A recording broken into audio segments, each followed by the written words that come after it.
your introduction. Hi, everyone. My name is Qianqian Ye. I also go by Q, the first letter of my name.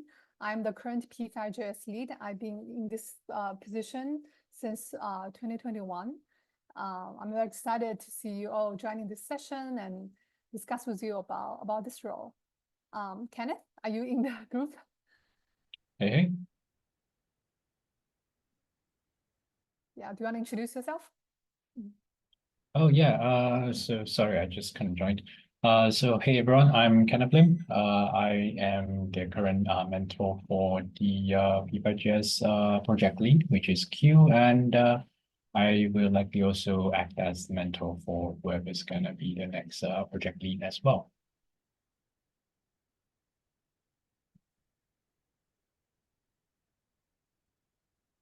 And Sonia has introduced yourself. Maybe we can move forward to the next mission statement. Yes. Hi. I did my intro already, but I also use they, them pronouns for anyone who's curious. Sorry, I had to like toggle the buttons. So I'll get us started with our mission statement. So this is the mission statement of the Processing Foundation. To read the mission statement in full, I'll be adding the link to our chat. So our mission is to promote software learning within the arts, artistic learning within tech-related fields, and to celebrate the diverse communities that make these fields vibrant, liberatory, and innovative. Our goal is to support people of all backgrounds in learning how to program and make creative work with code, especially those who might not otherwise have access to tools and resources. So this is just a shortened version, and I'll put the link of our full mission statement in the chat. And Q, Yes. do you want to take the p5.js access statement? Yes. So for p5.js, the project, we have a guiding statement. That's our p5 access statement, which you can access which you can find on our website. So in 2019, in a contributor conference, the p5 community collective decided that we'll only add feature that increase access, which means inclusion and accessibility. And that has been the guiding principle for us to lead our software and the community. For the full access statement, please check out the link that Sonia just shared in the chat. Next, we'd like to go to the job listing of this role, and that's the reason why we are here. Yeah, here's a link to the job listing, and on the top, the first paragraph, you can find the application Google form. We will go through some of the highlights of the overview of the job description. So maybe we can go back to our slides. And next slides. So for a lot of folks have been asking us, like, oh, what is the responsibility of the P5 lead? So there are pretty much like three parts of this role. First is open source software development. So the P5 lead mostly stewards these two parts of the software. One is P5 software, the library, and other P5 website. Most recently, the software is going through 2.0. We are preparing for the 2.0 release later this year and then or early next year. And then a website, we recently did a revamp, but there's still a lot of ongoing work in this on the website. So day to day, I go to this 2 repo to check if there are any big fires or small fires I need to put out. And second big part of that is project management. So for the P5 lead, we're not thinking that you will be the only person doing all the work. It's most important to think about who you're going to work with and what kind of resource you can get, and how do you like to organize a project in a reasonable timeline with collaborators. So project management skill is also a very big important part of the lead. Lastly, but not it's a community stewardship. Like I said, P5 is always a software and a project that's contributed by a big community. So it's very important for the P5 lead to steward like a big group of contributors towards like a collective goal. So that's our responsibility. Next. I will get this started, and then Ken, feel free to chime in about the technical competency. So we have two technical competency. One is required, another is preferred. So this is our minimal requirement for the technical skills of the lead. First, the lead must have experience in JavaScript web development. For the P5 fellow, which is the entry-level role, we are asking for a minimum of 2 years of experience. For the P5 lead, which is a mid-level role, we're asking for a minimum of 4 years required. So we'll either hire a P5 lead or a P5 fellow for this role. And second technical skill set we're talking about is that the requirement is that this candidate must have experience using and contributing to P5. If you have been using P5 but haven't maybe contribute, we highly recommend you to maybe at least open the issue or respond in a pull request before you submit your application. Because you might have seen in the application form that we're asking you for GitHub handle and links to pull requests and issues you opened or participated. So it's very important for us to see like what's your communication style and workflows like at GitHub. So last part is about your familiarity with GitHub and experience collaborating with other co-contributors. If you have experience in GitLab, other code collaborating tool, that's fine too. But P5 is a project mostly hosted on GitHub. Ken, do you have anything else you want to add? Nothing else too specific. But if there's any other questions around, any clarifications on the technical requirements here around, maybe, how we define the kind of experience level, maybe a bit vague, maybe one more clarification, that's fine. Just, you can ask and then can provide more clarifications if needed. Sweet. Yeah, next we're gonna reserve the rest of the info session for Q&A. Sonia, please just let us know how you'd like to facilitate that. Oh yeah, if there's any folks who would want to ask questions in the chat, if you feel a little shy to be on camera, or if you want to be on camera and ask Q or Ken directly, feel free to, ask away. Yeah. Okay, so I see Akash has their hand raised. Akash, would you like to speak in the Zoom, or you can feel free to type your question in. Yeah, hi. I think I'm audible. Hello. Yes, Yeah, we can hear go ahead. you. Yeah, my question is related to the technical competency. It was told like JavaScript is required. Is there any chance or is there any possibility that you may be hiring for any other roles? Let's say, for example, personally, I have worked with JavaScript as well, but for last couple of years, I'm working with DevOps. So is it only JavaScript, or are you looking for JavaScript plus some other skills as well? So p5.js, is a JavaScript library. So JavaScript would be the primary language we use. And on P5 website, we have other like templating languages, and Okay. we use YAML and we always use like Astro, stuff like that. But JavaScript would be the main primarily. I would say 90% of your time would be dealing with JavaScript. Okay, I got it. Thanks a lot. Thank you.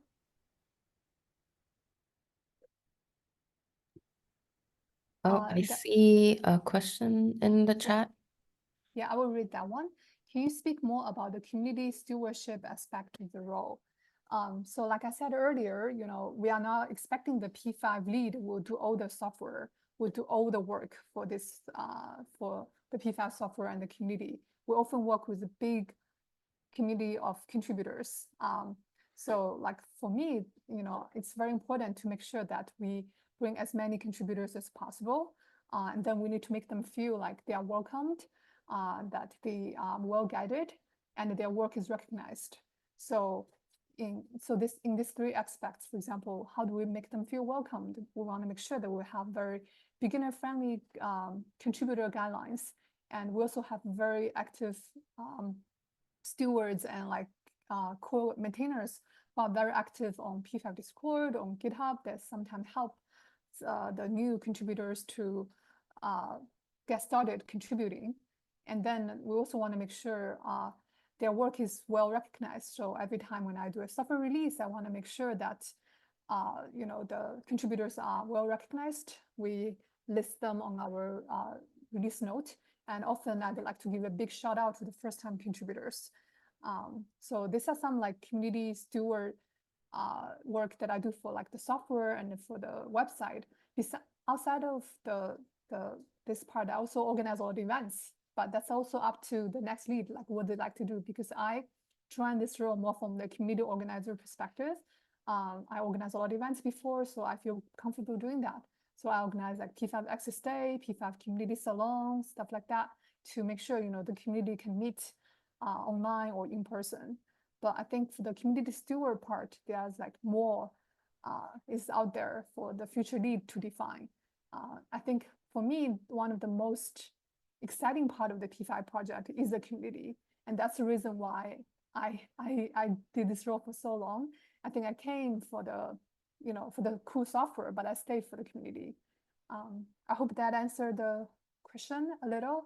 If you have follow-up question, feel free to add that. We also have a question about how do you go about stewarding a remote global community? Yeah, Ken and Sonia, feel free to chime in. I think for us, like I actually first started doing this role when I was, when I contributed to this project when Ken actually was translating the P5 website to Chinese. So that was my first software contribution to P5 libraries. So for me, like the global community has always been very important for me. And so currently, we have a full official language that's listed on our website that the P5 project supports. And we want to make sure in the future, we can think more about like what's our pipeline for the translation. Should we add more? Like translation is a lot of maintenance work. While with all the AI translation tools getting so advanced, should we continue doing that? And also we're thinking like, should we think about like who should we prioritize in the translation and globalization work? So we supported projects of folks like translating P5 website to like an indigenous language, for example, before as part of the fellowship project. So I think translating or like localization, globalization has always been a very important part of stewarding a global community. In terms of the remote, I think that's very similar to all these other remote roles. Like we want to make sure that we have like one we have at least one, overlapping hour with other colleagues or with other contributors. And sometimes I will have to get up early or stay late to, attend certain meetings. That's inevitable. Yeah, Ken, do you have anything to add about that? Nothing very specifically, but it's kind of quite common, especially when you're working with a kind of relatively large open source project that you have contributors all over the world and kind of working remotely. Like I myself, I'm in London, so I'm actually in a different time zone than like you and Sonia. So there is that aspect that in terms of mechanics, it will work itself out. But then as a kind of project lead, as someone who leads a project like P5, one thing you do need to think about is how do you actively include more people who, unlike us, are kind of from, the traditionally Western part of the world. So that is kind of one of the things you would need to think about and to address.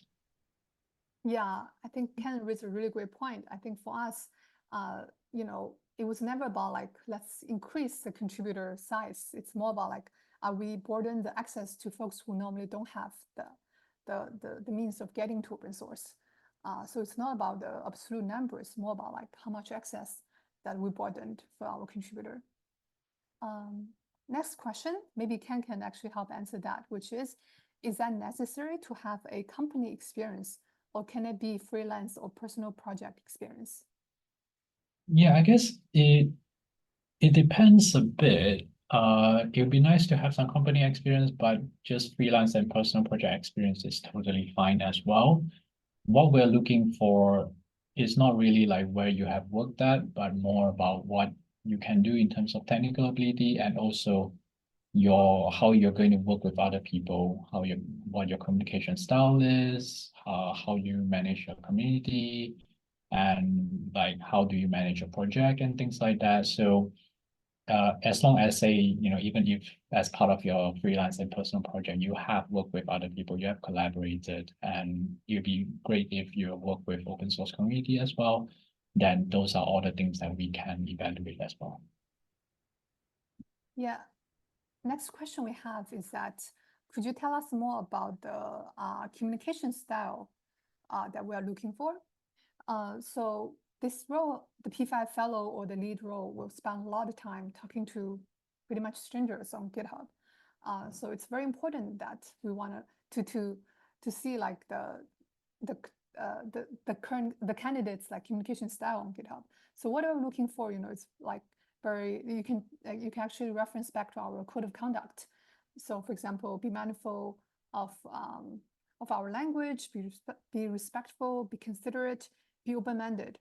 It's very common that we have disagreement with each other, and it's inevitable. How do we resolve that sort of like conflicts and disagreement when we are working with such large group of folks? So I think that's like it's really hard to have like a very quantified answer for the communication style. It's more about like we'd like to see like how do you normally communicate on issues and PR. That's the reason why we had that question in our application. So if you are looking for like a guideline about communication style, maybe you can check out our current code of conduct, which is linked on our P5 library repository and on our website as well. I hope that answered the question. Oh, I also just shared the COC in the chat if anyone is interested. Thank you, Sonia. Next question. We have this in the application, we have this question: which aspect of p5.js are you most interested in working on and why? And the folk who asked this question that I found myself torn between answering what sounds exciting to work on technically versus what sounds interesting from a steward perspective. Are you all hoping for one of those directions or the other? I don't think these two things are exclusive. And maybe you can find a common ground, or you can mention both of them. And I think it's important that P5 really is working on something they are excited about.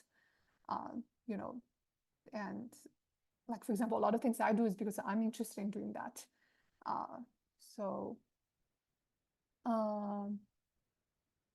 Yeah, so I think if you feel comfortable about like answering more questions from the technical perspective, feel free to edit.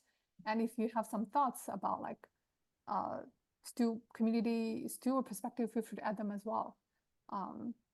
Ken, feel free to chime in if you Yeah, I guess kind of one way to think about this particular question is what would be kind of one important project that you want to achieve while you're the kind of project lead? Then you can basically expand from there and say, okay, I want to kind of improve on one very large technical aspect of things, or I want to do some kind of community work or whatever it is, to kind of give some specific around, what is the idea of what are you going to do as part of this particular kind of project lead? Yeah, and for the project lead, the project fellow and lead, they will have to both they will do both technical and the community part in the role. That's it's really hard to separate this. So we are not envisioning a lead that will only do community work or lead only doing technical work. because for P5 project, these two parts has been inseparable since the very beginning. Next question, could you talk more about the two of the most significant difference between the lead and fellowship position? So if I understand it correctly, you are asking what's the difference of P5 fellow and a P5 lead. That's on our open call.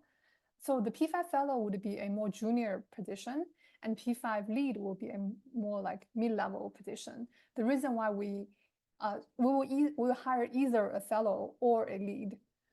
So the reason why we do that is like we want to create like a career path, you know, for this future candidate. If they are currently more junior, you know, we can show them like career path of like maybe they will go to the after a year or two, maybe they will be promoted to the lead role. And if they are already pretty advanced in their career, maybe they'll start it as a lead role, and then you know there's other promotion path that's await for them in the later years of this role. Yeah, I hope that answered the question. And for the technical requirement for the fellow and lead is that the fellow role would be minimum 2 years of web dev experience, and for the P5 lead role would be at least 4 years of web dev experience. There's another question. Next question.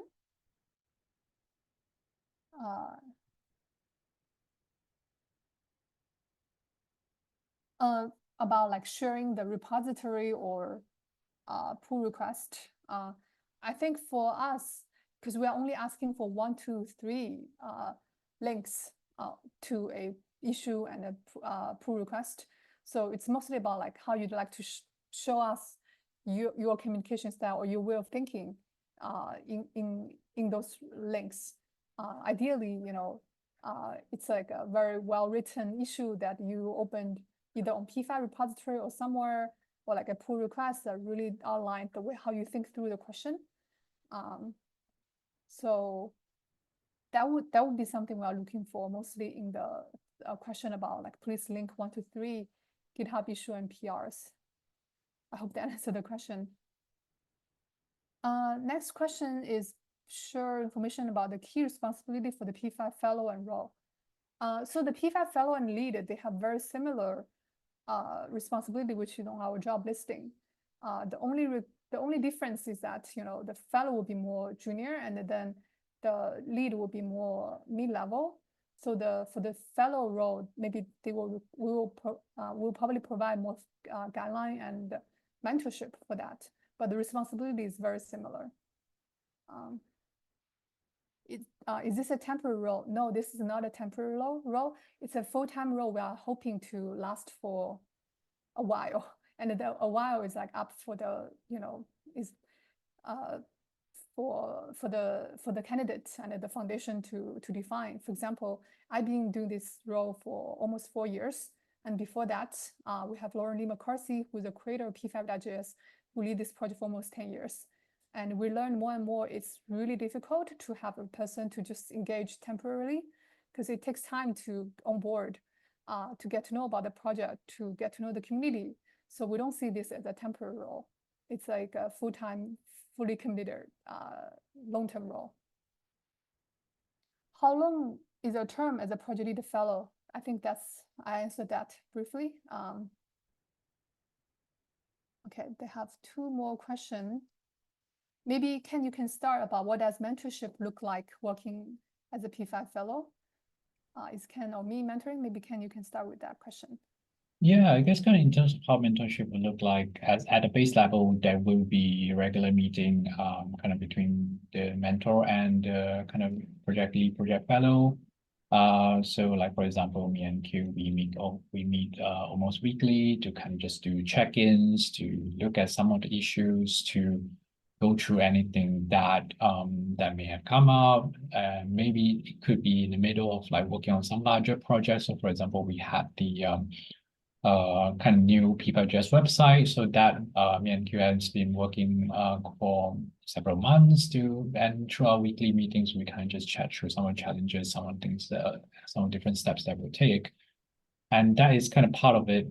But then there's also other aspects. It depends on what you need support on. If you need some kind of more technical support, you need some more, tutorials and kind of explanation about, what are some of the ways to tackle some technical problems. That can be some things that we discuss.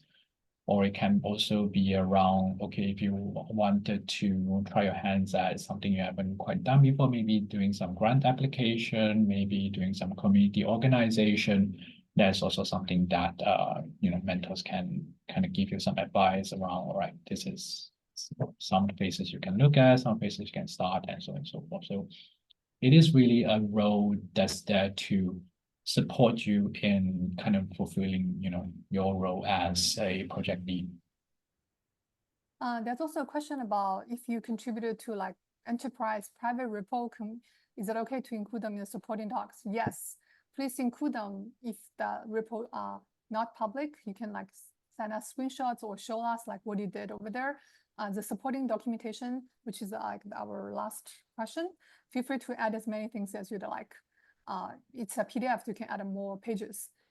There's also, I'm just skimming through some of the questions.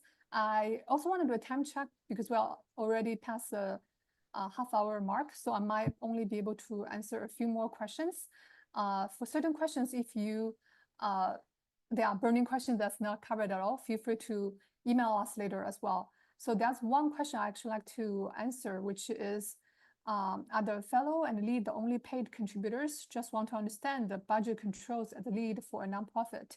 So for P5 project, I think for a lot of open source project, they rely on volunteer contributors, which is common but not necessarily like reasonable or like realistic in my personal opinion. So one of the community steward project that I did, or like the endeavor that I did last few years, is applying for grants to support more contributors to get paid. So I spent a lot of time actually doing grant writing, but that's my personal interest, or like that's something I feel passionate about.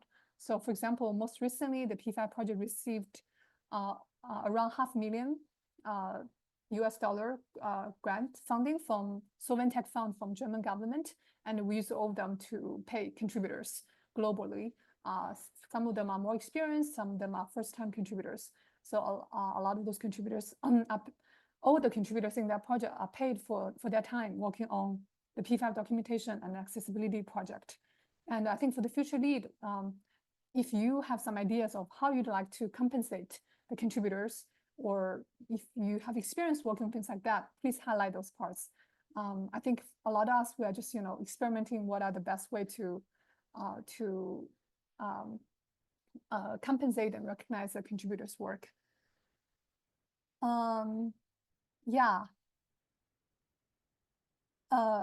There's last question. The last question I will ask today: is there a way of both position being filled, or it will only be one? It will only be one, either a fellow or a lead. We are not envisioning this will be a fellow plus lead combo. It's either a fellow or a lead. Yeah, Sonia, should we share like the email address for folks who might want to send us more questions? Yeah, so I just reshared the links in the chat for anyone who joined later. And at the bottom of that list is the email for any further questions. So if you have any burning questions that you really want to ask that wasn't answered today, please feel free to reach out at that email address. Thank you so much, everyone, for joining us. Yeah, I wish you all luck in your application. Yeah, Q and Ken, do you have any other thoughts or comments that you want to share? I actually want to answer last question, if it's okay. Someone's saying like, why is this position becoming available? I mean, I enjoy doing this a lot. I think it's just time for me to move on to my next chapter of my life. I will still get pretty engaged in this project as like advisor and some sort of mentorship capacity. It's not like, oh, I'm done. This is more like it's time for me to enter the next chapter of my life. I've been really enjoying the 4 years of doing this. So that's why I'm so excited to see folks who will be the next person doing this amazing job. It's so rare that there's a open source project that can provide full-time benefit to someone who work on it. So I think it's like a very unique life experience for me. And I hope folks who are interested in doing that, so that's why I'm interested to see like who will be the next person doing that. Okay, that's it. And we will also update our FAQ on the employment, on the job listing site. But if you have burning questions, feel free to send them to the email address that Sonia just shared. And good luck with your application. Hope to see you soon. Bye, everyone. Thank you.